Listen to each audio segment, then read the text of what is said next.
What's going on, guys? It's NAKAT, and today I'm going to be doing a recap of a tournament I just recently participated in called Ultimate Wanted here in France. I am currently in France right now, so this is where I'm making the video from. But I won't be talking so much about this country, more so I'll be talking about the tournament itself, so let's get right into it. So the first event that I competed in was doubles here at Ultimate Wanted. I teamed with Keitaro this time around, and we ended up getting third. Something I want to note is that this happened to be my actual first Smash Ultimate event prior to, the Sky Invitational? Yeah, that I don't really count as a tournament that I competed in. It was an invitational, a very small bracket, only 8 of us. It was more like grassroots and cozy in the comfort of Sky's home.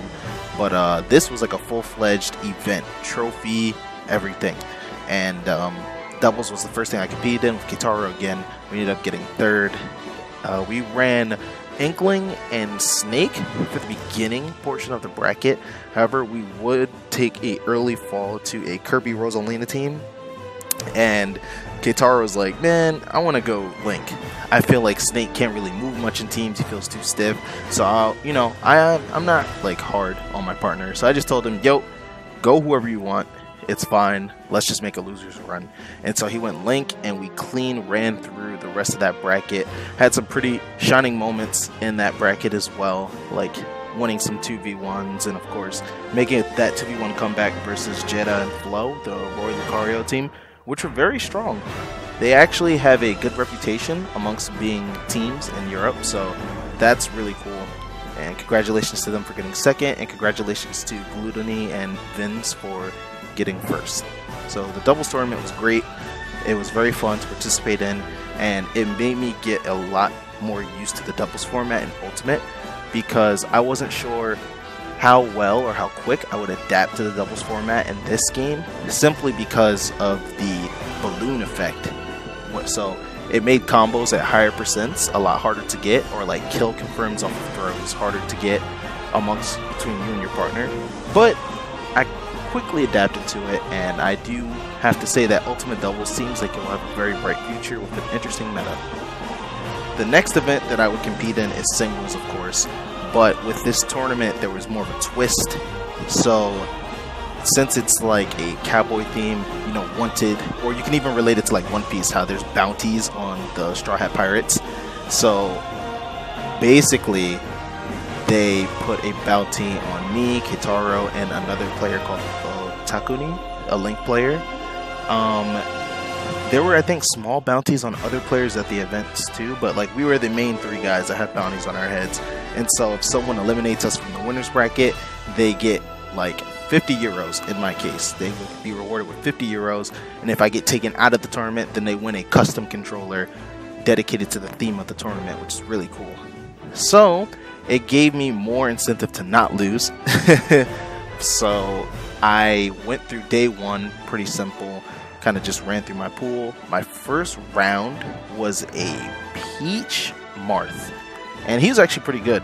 And before I even got into the bracket, I was like, dude, this is my real first event for this game. It's a brand new game. I haven't even fought some of these characters in this game yet, guys. Like, there are a ton of characters I have not even fought yet, let alone played. So I was like, if I were to get blindsided by something, this would be the tournament where it would happen. So I was a little nervous, but I figured, if I played my game, played to the strengths of my Inkling and my Pichu, I would be okay. And that's what happened. I beat the Marth Peach, then I went ahead and fought a Zelda, and he was actually pretty good. And so something that I took notice to quick was like, Europe doesn't have the best reputation in terms of being a strong region altogether for Smash. But France in particular is also just, a country itself that really doesn't have a strong reputation whatsoever at all. And so I noticed that these guys weren't as bad as they, were spoken to be, or what people said they were. I actually didn't think they were bad. So I went through my pool, and I went ahead and slept to get ready to prepare for day 2. It kind of sucked, though, competing here, only because my body did not get accustomed to jet lag fast enough. So I was very sluggish, I was very tired through the entirety of the tournament. Even today, recording this video on January 1st, I still have not adapted. I don't know why. I haven't had this problem anywhere else I've traveled. Day 2 comes, and I prepare for that day. I think this day I fought Ridley. No, I fought it. No. Day 2 was actually like easier. I fought one game to get into the final bracket. I fought Griffith. He was one of the best players here. He played Charizard, well, Pokemon trainer, but his Squirtle was really good. When I was fighting him, I was actually like confused as to why he didn't just primarily stay Squirtle for most of the game. Because every time he switched to Ivysaur or Charizard, I think that's when I really started to abuse him. And it just was not working out for him at all. But, you know, I won that 2-0. So, still haven't dropped any games. Then, on the final day, day 3, I had to play 2 matches to get into top 8 of the tournament. So, the first guy that I played, I think was called Fire. And he played Zard in Smash 4, but he said, "Rip Zard, I don't want to play that character anymore." I guess he thinks Zard is bad, so he decided to end up playing Ridley. And I actually have a high opinion of Ridley. Don't think he's the best character. I don't think he's top tier, but I do think he's a strong character.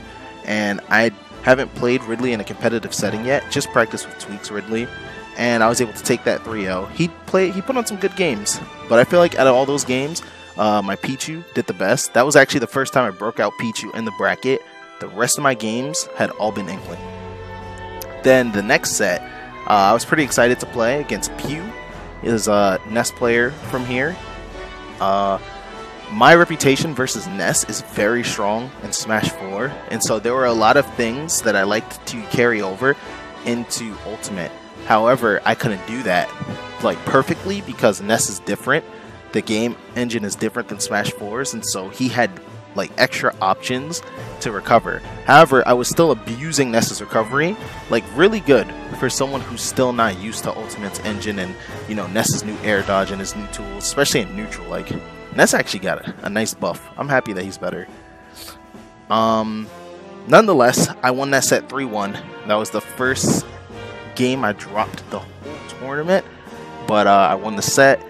I went Inkling that entire set, and in my mind, I felt like I could have beaten his Ness with a bunch of characters, but I wanted to learn the matchup as Inkling, so I decided to stick with Inkling throughout the whole set. So after that, I got to rest and prepare for top 8, which is, I just wanted to sleep, because again, I was super jet lagged. And so when it came time for top 8, I came back to the venue. It was very, very exciting. Like, the crowd was super into the tournament. I feel like these guys really appreciate when they have events. And so everybody was watching. They were very supportive of their players. And even us, the foreigners, they were supportive of us as well, even though we're the guys that are, like, wanted. So in top 8 of the tournament, the first person that I played in the winner side of the bracket, winner semis, was Jetta. It's a Lucario player. He's the person that teamed with Flo that took out me and Kitaro in teams. Jetta's Lucario was actually really good. Like, I was surprised at how good he was. His movement, I think, is what stuck out the most with him. He was very fluid with Lucario. You could tell that he had been playing Lucario for quite some time. And he actually took, I think, the first game off of me. And then I decided, alright, I'm not doing this as Inkling. I'm going to go Pichu. And I won as Pichu, finishing that set 3-1. And then I moved on to fight Meru. Meru is a Peach from the Netherlands. I hadn't played Peach yet in Ultimate, so he literally bodied me. I did not know what was going on, and I went Inkling, you know, first in the set, first 2 games, because I felt like, okay, these games, I lost. They were hard, but I could have won. But dude, he was moving. I had no idea Peach could output that much damage, do those solid combos. It was just like, it was terrible. And so I lost. I got 3-0'd, man. I got sent to the loser's bracket. Boom, my man gets 50 euros. I'm tight. I really want a run back, like really bad, because I wanted to get to winners finals. Everybody wanted to see me fight Ludo. I know that. So I was like, I have to get back. Somehow I'm going to make it to winners finals. Even though I don't know what I'm doing, I'm going to make it back. Before I get to fight Before I get to fight Meru, he lost to Gluttony and Winners Finals 3-0. I had to fight Flo. Now, Flo is the Roy that teamed with Jetta, so, you know, I had to fight both. They were teammates, I had to fight them both. Beat Jetta, got the Flo. That was a very explosive set. That's where I did that super sick combo where I pretty much, like, 0 to deathed him. And I'm Pichu, right? I was at super low percent. So, I mean, no, sorry, I was at super high percent. So he literally could have blasted me with an F tilt or up tilt. I could have died by anything, but I got a grab, and I pretty much just deleted his stock. And that, like, set the momentum for me throughout the entirety of the set, because I felt like I could abuse Roy's recovery. I started to adapt more and more as the game was going on. Like, wait, why am I just letting him up B for free? I'm going to go off stage and gimp him. So I started to abuse his recovery. I started to really use F tilt a lot in neutral. Even out of, like, empty jumps, I would just jump, land F tilt, and it would kill him. That's what secured me a game to the final game. So it was a really good set. I won that 3-1. He's an excellent Roy player. His movement also was sick. Hope to see more from him and Jetta in the US. Fly these guys out to your events. Do it. So then I got to fight Meru. And so my mindset for that match, after getting 3-0, you would think like, damn, man, yo, he's probably just not confident at all. I still believed in myself, but I knew that I had to learn as the set progressed. So I said, you know what? I'm going to try Ness. I haven't been practicing Ness as hard in this game, so my Ness isn't that good in my opinion. But I was like, you know what? Let's see how it goes. I got 3 stock. Put him away. He's back in the pocket. I got to work on that. So I was like, alright, man, what would I have done in Smash 4 against this character? I would have went Lucina, to be honest. But because the game is different, I don't think the same way I would approach the matchup in Smash 4 would work in Ultimate. But I whipped her out anyway, and to no avail, I ended up taking a game. I took that game, and I laughed in like the camera because I was like, are you serious, dude? Like, my Inkling couldn't do it, my Ness couldn't do it, my Pichu couldn't do it, my Lucina did it. Alright, cool. Then the next game, game 3 was close, but he took it against my Lucina, so I was like, alright, I need to just learn this with one of my actual mains. So I'm going to go Pichu and see how that goes. And it went well. I took game 4. Last hit, and in game 5 the final game was also last hit, but I was able to take it, which was very different from what happened in Winners Finals because he bodied my Pichu the one game I pulled it out. So I was very happy that I was able to do so much better and end up making it 2 grands. I ran through losers 3 games in a row, and I was able to make it. Here we are. This is the match that everybody wanted to see, but for me, in my opinion, I knew Gluttony was very good and his Wario was very good, so no matter what happened, I wanted to learn as much as I can this set, because at home, me and Tweak, like when we practice, he doesn't go Wario, so I didn't really have the experience to know fully what this character is capable of. Just a bunch of theories and just from watching, like that's all I had. So when I fought him, the first game was kind of hard. I think I got 2 stocked. I went Pichu the whole time. But after that, I think the next 2 games were like last hit scenarios. And I did a really crappy Thunder. Like, it was so bad. Like, it wasn't going to hit him at all. And I had a super lead, but I'm Pichu, so of course I can just get blown up, like, quick. But I literally had that game in the bag. It could have at least been a 3-1 set. But I think if I had taken that game, my momentum would have shifted heavy. So I'm actually upset. But Gluttony actually ended up winning the tournament over me. There's a very sour taste because, you know, he wants to lose, right? Second hurts, man. The second is not first. It hurts so bad. But I tried. I tried my best. I put on a really good show. And for my first tournament, there was 218 people in this tournament. For my first showing in Ultimate, I felt happy, you know? I got to come back. I got to compete. Put on a show for everyone at home and at the tournament. And something that I do want to say is that I believe in the European region as a whole to kind of take the spotlight, not from the US, but to join us in getting as much exposure as possible so that people here that have dreams of pursuing esports can make it happen, because it's so much significantly different in terms of the Smash community for European players than the US. They don't get all the opportunities that we do. Like, esports is huge in America. It is not huge here at all. It is hard to make a living off of it in Smash. And so when these guys do have these big events, like, it means a ton to them versus we have big events all the time. So I would advise TOs more and more to really try to give European talent more of an opportunity to reach the US to make a name for themselves, because, you know, it is kind of sad when you think of Europe, you only really think of Mr. R all the time.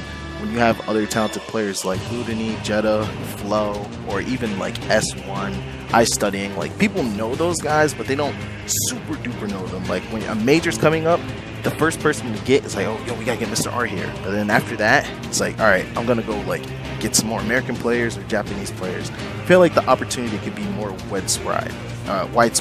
Sorry. I think more and more players should get that chance. You know what I'm saying? So that's how I feel in regards to that. Overall, I think Ultimate Wanted, and I am very happy that the France community got me here. You guys were very hospitable. I had a great time, and I would love to come back, so thank you guys. As for my run, I'm happy I got to prove a couple things to myself as a player, and I learned a lot of stuff that I got to work on, which is great because it's a new game and Genesis is around the corner, and that's a big deal. So hopefully, you know, I apply myself as hard as I can and I learn in time, and hopefully I get to more events. I'm still looking for a sponsor. I know that's a very common question, and I think something good is going to come. In 2019, I think this will be a good year. So stay tuned for that. Let's see how it goes. That's my recap of Ultimate Wanted here in France, guys. Thank you guys so much for watching. Be sure to like and subscribe, and also be sure to follow my Instagram at NAKAT. I'm going to be pushing my Instagram super duper hard. The more followers I get on Instagram, the more I will generate content for you guys of your choice. I'll talk more about that in a separate video for the channel. Thank you guys so much again. Take it easy.